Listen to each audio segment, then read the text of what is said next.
ಕನ್ನಡ ಅಂತ ಮಾತಾಡಬೇಕಾದ್ರೆ ನಾಲ್ವಡಿ ಕೃಷ್ಣರಾಜ ಒಡೆಯರನ್ನು ನಾವು ಧನ್ಯತೆಯಿಂದ ಪೂಜ್ಯ ಭಾವನೆಯಿಂದ ನೆನಪು ಮಾಡಿಕೊಳ್ಳೇಬೇಕಾಗುತ್ತೆ. ಅಷ್ಟು ಕೊಡುಗೆಯನ್ನು ಕೊಟ್ಟಿರುವಂಥ ವ್ಯಕ್ತಿ. ಇವತ್ತಿನ ಯೋಚನೆಯನ್ನು ಮಾಡಿ ನಮ್ಮ ಕರ್ನಾಟಕದ ಪಾಲಿಗೆ ಬೆಂಗಳೂರು ಅನ್ನೋದು ಕಾಮಧೇನು. ಒಂಥರ ಕೇಳಿದ್ದನ್ನೆಲ್ಲ ಕೊಡುವಂಥ ರೀತಿಯಲ್ಲಿ ಬೆಂಗಳೂರಿದೆ. ಆ ಬೆಂಗಳೂರನ್ನು ಕಟ್ಟಿದಂತಹ ದೂರದೃಷ್ಟಿಯನ್ನು ಇಟ್ಕೊಂಡಿದ್ದಂಥವರು ಕೆಂಪೇಗೌಡರು. ಆದರೆ ಬೆಂಗಳೂರಿಗೆ ಒಂದು ಕುಡಿಯೋನೇ ಇರಬೇಕು. ಕೆಂಪೇಗೌಡರು ಆ ಕಾಲದಲ್ಲೇ ಸಾವಿರಾರು ಕೆರೆಕಟ್ಟೆಗಳನ್ನು ಮಾಡಿರು. ಆದರೆ ಬೆಂಗಳೂರು ಬರ್ತಾ ಬರ್ತಾ ಬರ್ತಾ ಬೆಳೆದು ಕೋಟ್ಯಾಂತರ ಜನಸಂಖ್ಯೆ ಆಯ್ತಲ್ಲ, ಅದಕ್ಕೆ ನೀರು ಕೊಡಬೇಕಲ್ಲ. ಇವತ್ತು ಬೆಂಗಳೂರು ಉಸಿರಾಡಬೇಕು ಅಂತೇಳಿ ಹೇಳಿದರೆ ಕೆರೆಕಟ್ಟೆಗಳು, ಕೆಂಪೇಗೌಡರು ಕಟ್ಟಿದಂಥ ಕೆರೆಕಟ್ಟೆಗಳು ಸಾಕಾಗದಿಲ್ಲ. ಕೆರೆಕಟ್ಟೆಗಳನ್ನೇ ಮುಳುಗಿಸ್ಬಿಟ್ಟು ನಮ್ಮ ರಾಜಕಾರಣಿಗಳು ಎಲ್ಲ ಲೇಔಟ್ ಮಾಡಿ ಆದ ನಂತರ ಅದಕ್ಕೆ ಕುಡಿಯೋ ನೀರಿನ ಸಮಸ್ಯೆ ಎದುರಾದಾಗ ಆ ಕುಡಿಯೋ ನೀರು ಕೊಡ್ತಾ ಇರುವಂಥದ್ದು ನಮ್ಮ ಕಾವೇರಿಯಿಂದ, ಕನ್ನಂಬಾಡಿ ಕಟ್ಟೆಯಿಂದ. ಆ ಕನ್ನಂಬಾಡಿ ಕಟ್ಟೆಯನ್ನು ಕೂಡ ಕಟ್ಟಿದಂಥವರು ಆವತ್ತು 1931ರಲ್ಲಿ ಅದರೊಂದ್ರ ಬಗ್ಗೆ ದೂರದೃಷ್ಟಿಯನ್ನು ಇಟ್ಕೊಂಡು ಅದ್ರ ಬಗ್ಗೆ ಯೋಚನೆಯನ್ನು ಮಾಡಿ ಕಟ್ಟಿದಂಥವರು ಅದು ನಮ್ಮ ಮೈಸೂರಿನ ಮಹಾರಾಜರಾದಂತಹ ನಾಲ್ವಡಿ ಕೃಷ್ಣರಾಜ ಒಡೆಯರು. ಇವತ್ತು ಬೆಂಗಳೂರು ಕರ್ನಾಟಕದ ಒಟ್ಟು ಆದಾಯ ಏನು ಬರ್ತದೆ ಅದರಲ್ಲಿ 56ರಿಂದ 57% ಆದಾಯ ಬೆಂಗಳೂರು ಒಂದರಿಂದ ಬರ್ತಾಯಿದೆ. 6,500 ಸಾಫ್ಟ್ವೇರ್ ಕಂಪನಿಗಳಿವೆ, 92 BT ಕಂಪನಿಗಳಿದ್ದಾವೆ. ಇವತ್ತು ಇಷ್ಟೂ ಕಂಪನಿಗಳು ನಮ್ಮ ಕನ್ನಂಬಾಡಿ ಕಟ್ಟೆಯಿಂದ ಕೊಡುವಂಥ ನೀರಿನಿಂದ ನಡೀತಾ ಇದ್ದಾವೆ ಇವತ್ತು. ಹಾಗಾಗಿ ಇವತ್ತು ಕರ್ನಾಟಕದ ಪಾಲಿಗೆ ಕಾಮಧೇನುವಾಗಿರುವಂಥ ಬೆಂಗಳೂರು ಉಸಿರಾಡ್ತಿದ್ರು ಕೂಡ ನಾಲ್ವಡಿ ಕೃಷ್ಣರಾಜ ಒಡೆಯರ ದೊಡ್ಡ ಕೊಡುಗೆ ಇದೆ. ಅವರು ನಮ್ಮ ಮೈಸೂರಿನ ಮಹಾರಾಜರು. ಇಡೀ ದೇಶವೇ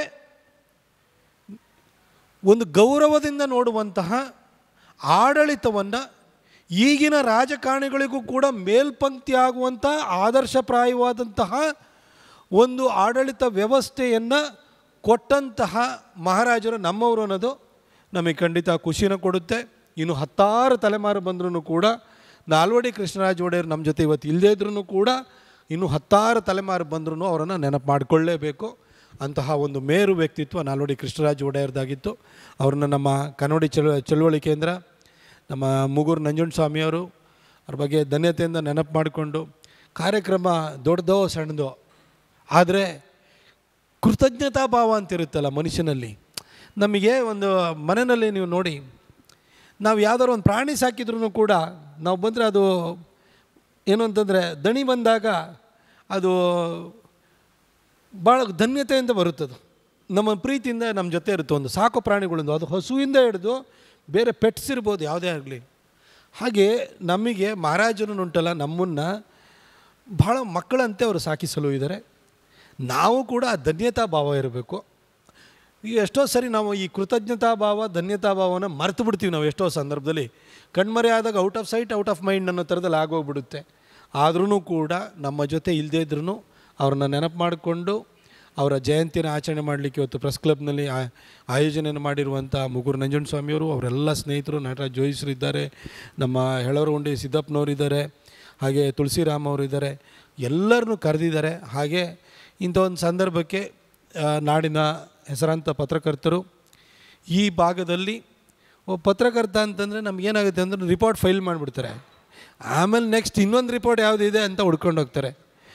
ಆದರೆ ಒಂದು ರಿಪೋರ್ಟನ್ನು ಫೈಲ್ ಮಾಡೋವಂಥದ್ದು ಮಾತ್ರ ಅಲ್ಲ, ಅವರು ಬರೆಯುವಂಥ ಬರವಣಿಗೆಗಳು ಮುಂದಿನ ದಿನಗಳಲ್ಲಿ ಅಧ್ಯಯನಕ್ಕೆ ಯೋಗ್ಯವಾಗಿರಬೇಕು. ಆ ರೀತಿ ಪುಸ್ತಕ ರೂಪದಲ್ಲಿ ಹೊರಗಡೆ ತಂದಿರುವಂಥವ್ರು ಅಂಶಿ ಪ್ರಸನ್ನಕುಮಾರ್ ಅವರು. ನನಗೆ ಈ ಮೈಸೂರಿಗೇನು ನಾನು ಹೊರಗಿನಿಂದಲೇ ಬಂದವನು, ಆದರೆ ಈ ಮೈಸೂರಿನ ಇತಿಹಾಸವನ್ನು ತಿಳ್ಕೊಳ್ಬೇಕಾರೆ ಅಂದರೆ ರಾಜಕೀಯ ಇತಿಹಾಸವನ್ನು ತಿಳ್ಕೊಳ್ಬೇಕು ಅಂತಂದಾಗ ಇಲ್ಲಿ ಯಾರ್ಯಾರು ಸಂಸದರಾಗಿ ಬಂದರು, ಅವ್ರ ಕೊಡುಗೆ ಏನು, ಅವ್ರು ಯಾವ ಅಂತರದಿಂದ ಗೆಲುವನ್ನು ಇದು ಮಾಡಿದ್ರು, ನಾವು ಯಾವುದೋ ಹೋಗ್ಬಿಟ್ಟು ವಿಕಿಪೀಡಿಯಾ ಹುಡುಕಬೇಕು ಇನ್ನೊಂದು ಹುಡುಕಬೇಕು ಅಂತಲ್ಲ. ಅಂಶಿ ಪ್ರಸನ್ನಕುಮಾರ್ ಅವರ ಪುಸ್ತಕಗಳನ್ನು ಓದಿದರೆ ನಮಗೆ ಒಂದು ಸಣ್ಣ ಕಿಂಚಿತ್ತೂ ದೋಷವಿಲ್ಲದಂತಹ ಅಂಕಿಅಂಶಗಳನ್ನು ಮತ್ತು ವಿಶ್ಲೇಷಣೆಯನ್ನು ಒಳಗೊಂಡಿರುವಂತಹ ಪುಸ್ತಕಗಳನ್ನು ಅವರು ಹೊರತಂದಿದ್ದಾರೆ. ಅವರು ಯಾವ ರೀತಿ ಪತ್ರಕರ್ತ ಅಂದರೆ ಇವತ್ತು ಬರೆದು ನಾಳೆ ಬೆಳಗ್ಗೆ ಪತ್ರಿಕೆಯಲ್ಲಿ ಜನ ಓದಿ ಅದು ಸಂಜೆ ಆಗುವಷ್ಟರಲ್ಲಿ ರದ್ದಿಗೆ ಹೋಗುವಂತಹ ಬರವಣಿಗೆಯನ್ನು ಬರೆಯುವ ಪತ್ರಕರ್ತ ಅವರಲ್ಲ. ಅದನ್ನು ಕಾಪಿಡುವಂತಹ ವರದಿಗಳನ್ನು ಮಾಹಿತಿಗಳನ್ನು ಕೊಡುವಂತಹ ಪತ್ರಕರ್ತ ಅಂಶಿ ಪ್ರಸನ್ನಕುಮಾರ್ ಅವರು. ಅವರನ್ನು ಇವತ್ತು ಈ ಕಾರ್ಯಕ್ರಮಕ್ಕೆ ನೀವು ಕರೆದಿದ್ದೀರಿ. ಅವರು ನಾಲ್ವಡಿ ಕೃಷ್ಣರಾಜ ಒಡೆಯರ ಬಗ್ಗೆ ಚೆನ್ನಾಗಿ ತಿಳ್ಕೊಂಡಿರೋರು. ಖಂಡಿತ ಅವರು ಇನ್ನು ಮತ್ತೆ ಮಾತಾಡ್ತಾರೆ. ನಾನು ನಿಮ್ಮನ್ನು ಕ್ಷಮೆ ಕೇಳ್ತೀನಿ. ಯಾಕೆಂದರೆ ನಮ್ಮ ಮೋದಿಜಿಯವ್ರದ್ದು 11 ವರ್ಷ ಆಗಿದೆ. ನಾಳೆ ಇವತ್ತು ಕಾರ್ಯಾಗಾರ ಇದೆ. ಯಾಕೆಂದರೆ ನಾನು ಮೋದಿಯವರ ಹೆಸರಲ್ಲಿ ಗೆದ್ಕೊಂಬಂದವನು.